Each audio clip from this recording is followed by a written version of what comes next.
Hello, I'm Wyatt Mitchison, and welcome to CBU TV's November show. And I am Melissa Azevedo. Kicking us off, the stunt team finished their season undefeated and won the first ever national championship for stunt. I had the opportunity to sit down with Brandon Siegenthaler, the head coach of the stunt team, to talk to him about all the incredible success the team had last season, and he had a little surprise for me. Check it out. So, undefeated national champions. You can't get better than that. Can't get better than that. The only way you can get better is doing it again. Yep. But as of right now, you can't get any better than that. In your first full season, in the first stunt championship ever, how did you do it? You know, it was a lot of time, effort. Each one of the girls were bought in. One of our mottos was all in, and that was talking about being all into the program and what they can give on and off the floor with their families, their relationship with God. It's being bought in and being all in, and implementing that at the stunt level, being able to have them really focus in on the details and have a good time and be passionate. And God gave us these gifts to be able to do and glorify Him. So it was fun, but I have to give it up to these girls because they just blood, sweat, and tears, and they're amazing. Coach, I mean, of course, this is a physically challenging sport. Just how much goes into your practice? Man, you know what? I have a good idea. Why don't you come to a practice and I'll show you? Let's do it. All right? All right, Coach, I think I'm ready to go. All right, let's do this, Wyatt. All right.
CBU Sucked on 3. 1, 2, 3. CBU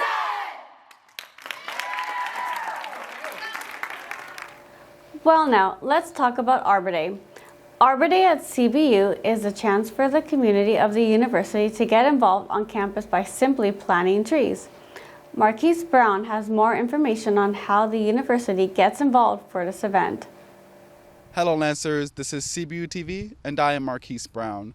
This year marks the 49th anniversary of National Arbor Day. The Arbor Day Foundation focuses on making an impact one tree at a time. Their goal is to inspire people to plant, nurture, and celebrate trees. I'm here on the ground to see how CBU students are getting involved on this National Day. According to arborday.org, the organization focuses on making an impact through conservation and educational programs that tackle global issues such as climate change and air quality. Tree Campus USA is included in the programs that are offered by the foundation and focuses on involving students in tree-related service learning projects that help to educate the next generation about the importance of caring for the environment. Brenda Flores, Associate Director of Business and Administration, describes the school's process of certification when applying for Tree Campus USA, as well as other annual Arbor Day Foundation requirements. It's a pretty extensive application process that we have to go through to receive the certification, and we have to document hours, materials, funds used. We have to actually have a list of every tree on campus that we maintain, and then we have to make sure that we have these two events. One has to be Arbor Day related. Last year, due to the number of limited students on campus, Arbor Day was canceled. However, students were encouraged to go on to Inside CBU and post about their favorite tree on campus. This year, CBU's participation in Arbor Day was back in full swing. For some students, including freshman David Stratton, this was their first time partaking in the cause. This beautiful moment right here, this proud moment of your hard work that you've accomplished, planting a tree. I never thought it'd feel like so good. It was just kind of cool in a way, but yeah, so. The positive impact of Arbor Day on campus exceeds just student experiences. Its return has certainly brought happiness to Manager of Grounds and Landscaping, Ed Smochterberger. Smochterberger is one of the main coordinators for Arbor Day on campus and is also head of CBU's partnership with Brightview, the school's primary landscaping contractor. Yeah, we have two events a year, one in March and springtime, and then which is our regular Arbor Day, which we run about 150 students, and then we have our fall Arbor Day, which is more of a service project, and we run about 300 students there. Today we planted 18 trees. We also planted 501-gallon plants along Campus Bridge Drive. We had teams going out and doing cleanup of the outside of the campus and the inside of the campus. And then we also had a team over at Lancer Farms replanting the flower beds over there. Ed Smochterberger also elaborated on the importance of trees and their presence within our neighborhood, schools, and urban locations. Well, we know that trees in itself give off oxygen. So they take carbon dioxide out of the air and replace it with oxygen. So, but they can also be used for shade, take off, your electric bill if you plant a tree near your house.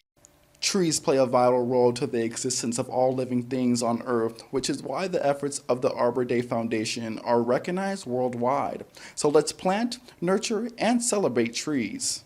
Projects like these just really remind the students that trees are important. The green spaces are important, and it gets them excited to be able to participate. That's all I have for you today, Lancers. If you are interested in finding out more information about the programs that they offer, or even interested in becoming a volunteer yourself, please visit their website at arborday.org. For CBU TV, I am Marquise Brown. Love seeing the CBU communities come together for such a great cause. COVID-19 continues to affect the lives of many. In one of those ways is simply the effect of sleep. Reporter Elmer Mejia Sagastume asked students about their insomnia symptoms and how they think it was developed. Hello Answers, my name is Elmer Mejia Sagastume and this is CBU TV. With life on college campuses returning back to pre-pandemic normality, students are enjoying the nostalgic on-campus environment. However, students are finding a difficulty in maintaining a healthy sleeping schedule, which has resulted in an increase in insomniatic symptoms amongst college students. It's not a secret that COVID-19 affected the whole world in many ways, and the most unexpected symptom that people experienced was a lack of sleep. This pandemic has affected every person on Earth, From people who tested positive with COVID-19 to people refusing to leave their house throughout the duration of the lockdown. It is agreed that coronavirus has affected their mental and physical health. When I asked students how had the coronavirus overwhelmed them and their families, this is what they experienced. It actually hit us hard because both of my parents are both nurses, and one of them did contract COVID-19. It was tough because my mom got COVID and my dad was traveling in Virginia, so I had to take care of my brother, sister, and my mom during my senior year, trying to apply to colleges, which made it more difficult, so stressful. Insomnia is among the health issues that continues to show up in the headlines from time to time since the first few weeks of the lockdown. During those first weeks, the effect on sleep had been so devastating that prescription medication for sleep had risen by 14.8% as people in the United States reported developing insomnia-like symptoms, whether that be from stress, a break in daily routine, grief, or just the monotonousness of the day. I asked a couple of students if they experienced insomnia-like symptoms during the pandemic lockdown and what factors caused them to experience those symptoms. My brain would never tire. My brain would never sleep. It was I gotta juggle school, online school, and this idea in my head that the world is not what it was a few months ago. I'd go to bed at 2 or 4 or 5 in the morning. Some days I wouldn't sleep at all. I did, yes. I experienced insomnia. I didn't, actually my typical bedtime per se was about 3 a.m., 4 a.m. And then I would sleep and wake up at 1, 12:1. And that's not typical for me. I'm usually get to sleep by 11 and wake up by 6. So it was a huge change for sure. I just couldn't sleep a lot. Had to take care of the priorities and responsibilities to take care of your family. I've been having trouble sleeping to the point where if I go to sleep at 10, I wake up the next hour and then continue that cycle. What factors do you think triggered you experiencing insomnia? I think just losing track of time, being indoors 24/7, not really being able to actually go out and get vitamin D or anything, I think has a huge role in it. My family, yeah, they would keep me up in the middle of the night. I would have to be a light sleeper, so make sure my mom would be coughing. I had to provide for water, and I had to sleep late till my sister fall asleep. I had more access to screens, and you know how blue light and all that? Blue light does the thing in your brain that makes it so you can't sleep. It was just, I was constantly in front of a computer, a TV, or my phone. And it was that, plus stress, plus, I don't know, the fact that I wouldn't have to get up real early later. There was no get up at 6, get up at 7. It was I can get up whenever I want. So it's just a combination of all that. It's just I just won't sleep. However, it is not all doom and gloom, as there are techniques you can use to help improve your sleep. You can do things like turn off your device to minimize the effect of blue light, or do smaller things like get more exercise during the day, avoid naps, get some sunlight, avoid stress, and of course, be careful with sleep medication. Thank you for tuning in, Lancers. For CBU TV, I am Elmer Mejia Sagastume. Thank you, Elmer. The lack of workers continue to be another issue around the world, especially a big city like LA, New York, and even Miami. CBU TV reporter Ignacio Dominguez had the chance to speak to a restaurant out in Miami on how the issue has affected them and how they are managing it on the segment of Lancers Noticias. Hola, ¿qué tal? Les saluda Ignacio Domínguez desde la ciudad de Miami. La escasez de trabajadores se ha convertido en un tema nacional, ya que negocios buscan a empleados. Pero ¿cómo se vive esa situación aquí en esta ciudad tan turística como Miami? Veamos. De costa a costa, negocios se encuentran con la falta de personal. En Miami, cada cuadra caminada, negocios están contratando a todo nivel. Ante el regreso del turismo en Miami y pocos empleados, para muchos negocios la situación es preocupante. Precisamente es el caso para Puerto Sagua, en South Beach, Miami. ¿Cuánto tiempo llevan aquí así? Nosotros aquí en esta esquina 53 años. La situación actual en el empleo de negocio no está fácil. No se consigue gente para trabajar. Cada día a veces pienso que está mejorando y cuando pienso eso estamos igual o peor. Pero lo más frustrante para los negocios ante la escasez de trabajadores es no poder operar a sus horas normales y además no ver el ingreso que se veía anteriormente. Estamos escasez de empleados, todavía no estamos abriendo las horas que se abrían antes porque no tengo empleados para poder cubrir todos los turnos. Y aquí día a día. Para el negocio es que no estamos produciendo lo que estamos produciendo antiguamente. Y para los empleados, a no ver empleados, hay menos horas para todo el mundo. Reportando desde Miami para Lancers Noticias, yo soy Ignacio Domínguez. Gracias, Ignacio. The THE Center utilizes a unique way of therapy for children with disabilities in Hemet. One event that they recently had was a pancake breakfast that was sponsored by the Rotary Club of Hemet. Reporter Diana Villa has more on this. Hello everyone, Diana Villa here at THE Center, a center in the Hemet Valley where they specialize in helping individuals with special needs and disabilities through equine therapy. Today I'm at the Pancake Breakfast, sponsored by the Rotary Club, where all the proceedings will go to serve children with special needs and disabilities, along with the animals that provide the therapy. The center stands for Therapeutic Horsemanship Equestrian Center. The center has helped a lot of individuals in the community of Hemet, but they also need help and volunteers themselves. These local fundraisers help with the scholarships of the students and needs of the animals that provide the lessons. Rotary Club, our motto is service above self. So everything we do, we fundraise and we have programs. Everything then goes back to the community, whether it's children or adults or seniors. But we are absolutely service focused on an international level. The eradication of polio is one of our major goals. Behind me here we have one of the horses that they use for equine therapy.